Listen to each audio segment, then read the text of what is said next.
홍진경 씨 시작부터 너무 죄송한데 이런 말씀을 꼭 드리고 넘어가야 될 것 같아요. 아니요. 죄송한 멘트 하지 마세요. 하지만 현실이에요. 이과 쏠림 현상이라고.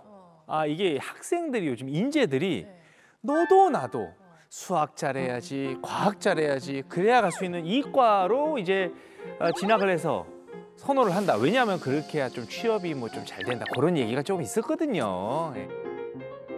이제 경환 씨가 하나는 생각하고 둘은 생각을 못 하는 것 같아요. 백날 좁은 사무실에서 컴퓨터만 두드리고 있으면 뭐 합니까? 정치, 경제 이런 큰 그림 그리는 분들 다 문과인 거 몰라요? 거물은 죄다 문과예요. 우리나라 지폐 속 인물 한번 보세요. 이황 선생님 문과죠. 율곡 이희 선생님 문과예요. 신사임당 선생님 문과잖아요. 10,000원짜리에 들어가 계시는 세종대왕님 한글 만드셨죠. 문과입니다. 그거는 여기 이과생 뭐 있어요? 우리나라는 다 지금 문과분들만 지폐 있잖아요. 그 영국에서 제일 큰 액수의 지폐가 50파운드거든요. 거기에는 앨런 튜링이 나옵니다. 컴퓨터 과학의 아버지. 컴퓨터의 아버지라고 할 수 있는 분이에요. 지금은 이제 다 유로를 쓰고 있지만 옛날에는 각 유럽 나라들이 자기네 나라의 그 화폐가 있었거든요. 거기에 신마르크 지폐가 있었는데 거기에는 수학자 가우스, 아이들도 아는 가우스. 스위스도 10프랑 지폐가 있는데 거기에는 진짜 위대한 수학자인 오일러. 전 세계적으로 봤을 때 이과가 이 정도입니다. 오늘 방송은 아마 TV를 시청하고 계신 모든 생명체라면 다 관심을 갖고 있을 만한 주제이지 않을까 싶습니다.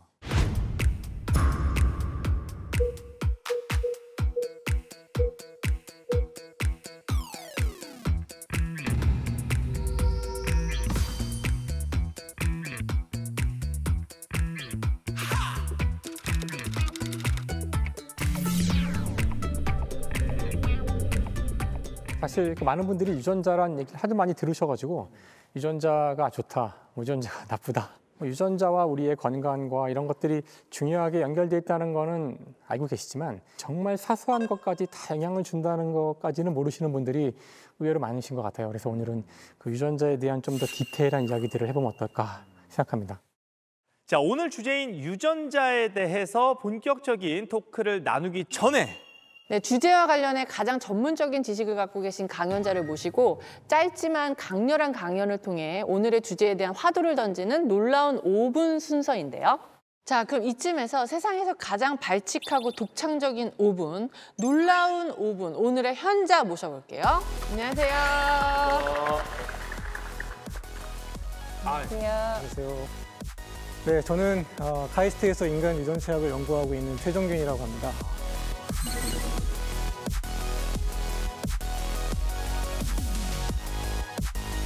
오늘 놀라운 5분은 두 분께 질문을 좀 먼저 드리면서 시작해 볼까 하는데요. 네네. 도경환 씨. 네네. 경환 씨는 아내분을 사랑하십니까? 사랑하죠. 엄청. 잠깐만. 아니 오늘 이거 유전자 얘기인데 갑자기 시작부터 그렇게 애정. 그 경환 씨가 아내를 사랑하는 이유가 바로 유전자 때문이거든요. 그게 유전자 때문이라고요? 네. 나는 유전자를 고려해가면서 사랑을 해본 적은 없고 그냥 그 사람 자체가 빛이 나서 사랑한 것. 적외선이 나오죠. 그게 무슨 과학적 이유가 되는 거죠? 네, 이제 생리학적으로 볼 때는 사람의 유전자는 페로몬 같은 물질을 통해서 결혼하기 전에 좀 유전학적으로 차이가 나는 그런 상대에게 끌리게끔 또 만드는 역할을 합니다. 그러니까 같은 사람이라기보단 좀 다른 사람한테 네네네. 끌리는. 맞아. 맞아요. 그래서 결혼이라는 게 어떻게 보면 자신의 유전자의 반을 가장 효율적인 상대와 거래를 통해서 전달할 수 있게 하는, 그러니까 결혼은 어떻게 보면 거래라고 볼 수 있는 거죠. 그럼 저는 지금 유전자 거래를 하고 있는 건가요?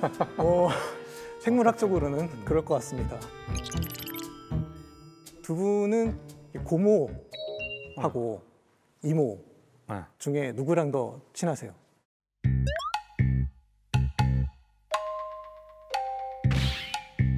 이모. 저도요. 예상되는 답변 진짜요? 감사드리고요. 왠지 모르게 외갓집이 더 좋다. 이런 분들이 많으시거든요. 치킨도. 처갓 양념통닭은 있지 않습니까? 네. 그렇지. 시댁 양념 통닭은 시댁집 없잖아요. 양념통닭 없어요. 시댁집이 없네. 일단 시댁 양념통닭 너무 불편해. 아니 양념이 맛은 너무 코로 어려워. 들어가는지 입으로 들어가는지 모르겠는데요. 네. 그리고 식당에서도 저희가 이모 이렇게 부르지 고모는 잘 안 부르잖아요. 그렇죠. 뭔가 어색하고 좀 안 친근하고. 조사 결과를 보면 실제로 외할머니, 외할아버지가 손주에게 더 많은 돈을 쓴다고 합니다. 이게 뭐 우리나라 결과가 아니고 미국에서 한 결과니까 아, 진짜요? 네, 외국도 비슷하다는 거죠. 그것도 유전자랑 상관이 있는 거예요? 외할머니와 더 친한 것도 유전자와 상관이 있다. 왜지? 우리 집에서 키우고 있는 이 아이가 내 자식이라고 100% 확신할 수 있는 사람은 이 세상에서 단 한 명뿐입니다. 어머니. 엄마. 자기 배에서 자기가 직접 낳았기 때문에. 아, 그렇죠. 예. 그러니까 친가 쪽에서는 외가만큼의 핏줄에 대한 확신이 덜하다는 거죠. 우리가 의식적으로 핏줄을 의심하고 있다는 얘기가 아니라 우리 안에 그런 무의식적인 본능이 있다는 건데요. 본능적으로 그렇죠. 이 직접 낳은 모계 쪽이 더 확신을 갖고 있다. 확신을 갖고 있다. 그리고 또 개를 좋아하는 분들도 있고 고양이를 좋아하는 분들도 있고 근데 그런 성향에도 약간의 유전학적인 진짜? 백그라운드가 있다. 고양이파, 강아지파. 어떤 차이가 있는 거예요? 개 유전자가 있는 거예요? 아니 근데 고양이가 인간하고 더 가깝지 않아요, 유전적으로? 우리 호르몬 중에 도파민과 세로토닌이라는 호르몬이 있습니다. 이제 세로토닌은 좀 더 정치적으로 보면 보수적인 성향의 분들에게서 많이 높은 편이고 도파민은 이제 진보적인 사람들에게서 좀 높게 나타나는데요. 고양이는 약간 좀 독립적이고 제멋대로잖아요. 그 도파민의 경우는 뭔가 새로운 것을 탐색했을 때 돌아오는 보상에 대해서 더 쾌감을 느끼는 도파민이고 네. 세로토닌은 어떤 사회성, 그러니까 사회적인 위계 질서에 따른 행동을 좀 더 잘하는 그런 호르몬입니다. 그래서 걔는 좀 순종하고 좀 친근하고 그래서 세로토닌의 성향이 있는 분들이 좀 더 개를 좋아할 수 있는 가능성이 있다.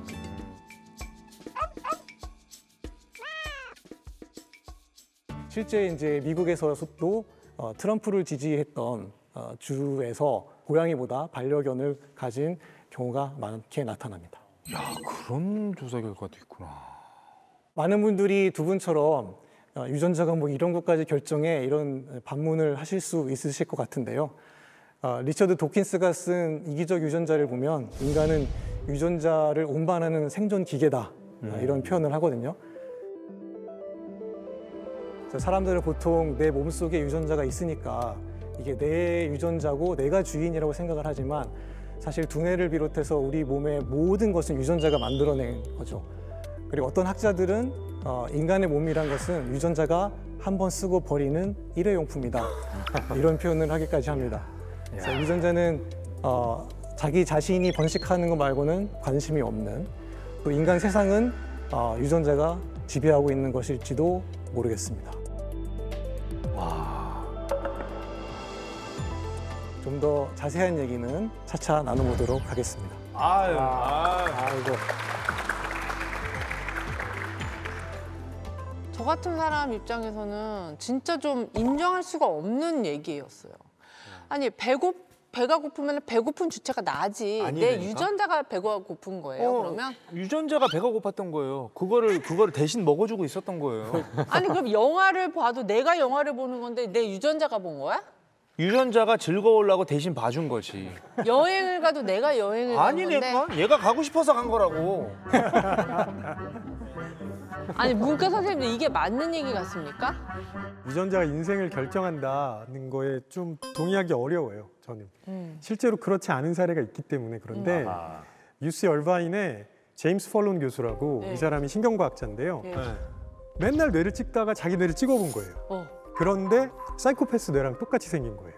어머나. 집에 가서 엄마한테 물어봤더니 우리 조상 중에 진짜 연쇄살인마가 있다는 얘기를 들었어요. 그리고 나서 주변 사람들한테 물어보기 시작했어요. 그랬더니 너 좀 그래. 이런 반응이 나온 거죠. 실제로 공감 능력이 상당히 떨어지고 뭐 예를 들면 친구 결혼식이나 장례식 같은 거는 따분해서 잘 안 가고요. 그다음에 손자랑 게임을 하는데 할아버지들이 보통 적당히 해서 져주잖아요. 네. 반드시 이기고 이런 모습을 보이기도 했습니다. 아, 그런데 사이코패스가 되지는 않았죠. 네, 그건 그 어머니가 이 제임스 펄런 박사가 그렇게 성장할 수 있도록 도와줬기 때문이에요. 진짜 키우고 싶은 그런 행동들에 대해서만 강화를 해주고 그다음에 혼자 있을 때 그런 게 발현하기 쉬우니까 여러 명이 같이 모여서 운동도 많이 할 수 있게 만들어주고 이런 여러 가지 장치를 했었죠. 그러니까 유전자는 분명히 있었지만 그게 발현되지 않은 그렇지. 거고 그래서 인생을 무조건 결정한다 이렇게 말하기는 좀 어렵죠. 그렇죠.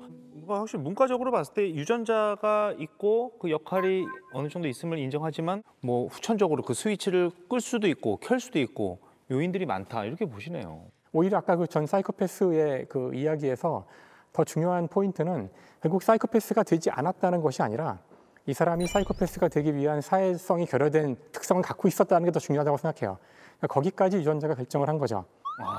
그러니까 이 사람은 태어날 때부터 철저히 이과적으로. 상당히 사회성이 결여되어 있는 사람이었지만 그걸 깨닫고 뭔가 노력을 해서 사이코패스가 안 되려는 노력을 했다는 건데 그래서 안 됐다가 중요한 포인트가 아니고 사회성이 결여됐다는 것이 더 중요한 거죠. 번식 기계라는 표현은 이상하지만 저는 그냥 생명체 자체가 화학적으로 작동되는 기계라고 이야기하거든요. 그러니까 기계인 거는 그게 맞아요. 그 말 아니에요? 아니 어찌됐건 기계잖아요. 그 기계라는 표현 때문에 그런데 아, 나 저 사람, 아유, 죄송해요. 저 사람이라니요. 아니, 죄송해요. 아무리 마음에 안 들어도 저 사람이라니요. 실제로 우리 인간도 물질이잖아요. 네. 우리 몸도 물질이에요. 던지면 떨어지고 불태우면 불에 타고 때리면 뭐 어디가 왜 그래 망가지고. 자꾸 말한. 그러니까 이 모든 물질을 만들어내는 정보가 유전자에 있는 이상 유전자는 사실상 거의 많은 것들을 결정을 한다. 아무튼 이 모든 일이 지금 최정빈 교수님 때문에 벌어졌어요. 너무 말씀을 좀 폭탄 발언을 던지셔가지고. 제가 수습을 한번 해보겠습니다. 제가 생각하기에는 인간의 그 의지라는 것이 세 가지가 있을 것 같습니다. 유전자의 종속된 의지와 유전자와 독립적인 의지, 그리고 유전자에 반항하는 의지. 이렇게 세 가지가 있을 것 같아요. 그래서 종속된 의지라는 거는 나는 꼭 결혼을 하겠어. 이 남자와 결혼하겠어. 혹은 이 여자와 결혼하겠어. 이런 것들은 분명히 유전자의 영향을 받았을 겁니다. 그리고 이제 내가 뭘 먹고 싶다. 당연히 내가 살아야 되니까 먹고 싶다는 것도 유전자의 종속된 의지죠. 근데 유전자로부터 독립된 의지는 먹고 싶은데 내가 짜장면을 먹을까 짬뽕을 먹을까. 유전자 입장에서는 어느 걸 먹어도 상관없거든요. 그다음에 이제 유전자에 반항하는 의지는 아까 말씀하신 그런 사이코패스적인 기질이 있지만 이것을 어떤 교육과 노력으로 대항하는 거죠. 교수님, 공부 잘하는 유전자 따로 있고 못하는 유전자 따로 있죠? 불행하게도 그럴 것 같습니다. 이거 있죠. 외국어 잘하는 유전자 있고 못하는 유전자 네, 있고. 있을 수 있습니다. 그러니까 이래 모든 게 유전자야. 아니, 너무 저 상담하지 아니, 마시고요. 진짜로, 아니 모든 이제 끝났어. 상담하고 싶은 거 아니잖아요. 결론은 났고 그냥 허무주의에 빠지면 돼 다들. 다들 허무주의자가 되면 돼. 허무주의 유전자가 어. 있는 거 아니에요? 그것도 유전자라고? 하지 마.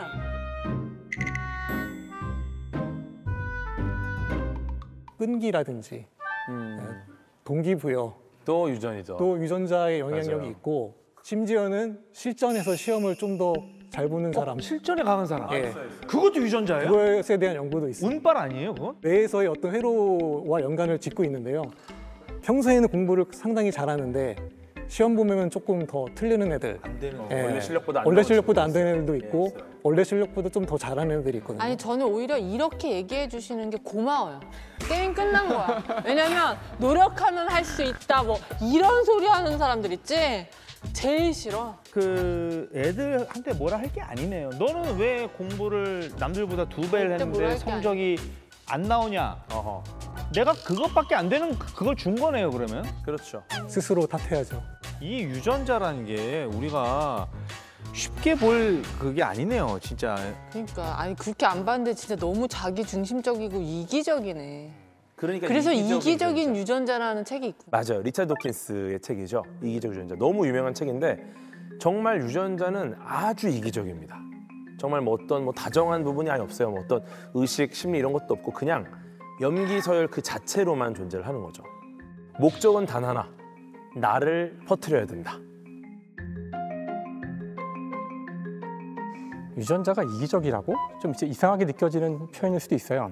근데 저것은 아마 가장 당연한 것 같은 것에 대한 질문에 대한 답을 줄 수 있는데, 예를 들어서 왜 우리는 자기 아들과 딸을 사랑하고 이뻐하고 그 아들과 딸을 위해서, 그러니까 아이를 위해서 희생할까요? 나와 다른 개체잖아요. 나랑 아무 상관이 없는 개체인데 내가 왜, 나왔으니까. 내 새끼니까. 나왔다는 게 왜 중요해요? 아니 교수님 안 중요하세요? 자, 그러니까 혼자 사세요? 그게 아니라, 그러니까 이게 중요한 질문이에요. 과학에서 그러니까 정말 태양이 돌고 있을까? 이제 이런 질문을 하는 거잖아요. 네. 왜 땅은 평평한데 평평한 것 같은데 왜 둥글까? 그러니까 왜 우리 인간은 자식을 사랑할까? 이거에 대한 답은 원래 없어요. 그냥 원래 그런 거 아니야? 근데 그게 아니라 왜 사랑하냐면은 유전자가 절반 들어 있으니까.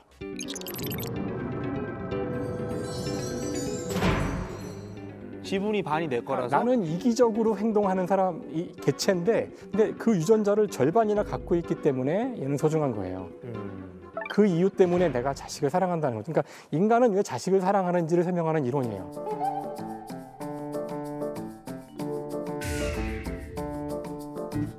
아니 그러면 교수님은 자제분들한테 내가 널 사랑하는 이유는 네 유전자의 절반이 내 거라서 사랑해 이렇게 얘기하진 않잖아요. 좀 더 크면 고백을 해야죠. 아니 도대체 교수님, 아니 뭐 하는 분?